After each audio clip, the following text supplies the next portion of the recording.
serve for Aiza Maiza Puntillas. A short one at that. Paran. Picked up by Van Sickle. Palma with an easy point. Remy Palma, specialty of the house. Now on the floor for the Angels, replacing Sabete. Paran. Morente with a dig. Save the bump. Shouts to the net. It's back with the Angels. With pickup from Duramal. Paran will attack. Kiamzon with a dig. Van Sickle. Dug up by Ronquillo. Paran again. Rejected. Long rally ongoing. Cheng will transfer to Palma, who will end that long rally. Kanina, power tip ni Palma.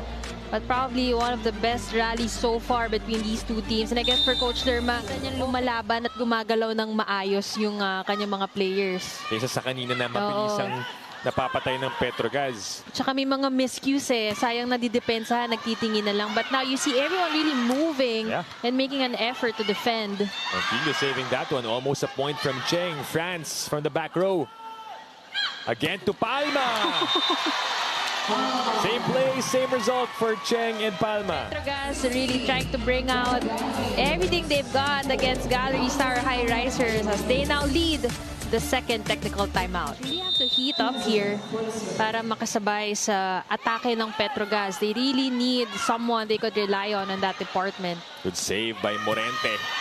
How many times has Palma done that attack this set? That's, if I'm correct, third in a row. That's her third in a row. Power tip. So 4 points already for Palma, but very much active. Make that 5. A lot of involvement in this game today. Really. Minamanilang ni Remy Palma yung set 1. Look at that. Well, sabi nga natin, dito pa lang. Set number 1 as Grace Bombita will serve. Over-received almost. Cheng was able to put it through. It's back with him. Palma again. Managed to score off these points. 6 points already for her. And again, she won't be able to do that without a very steady setter like Janelle Cheng.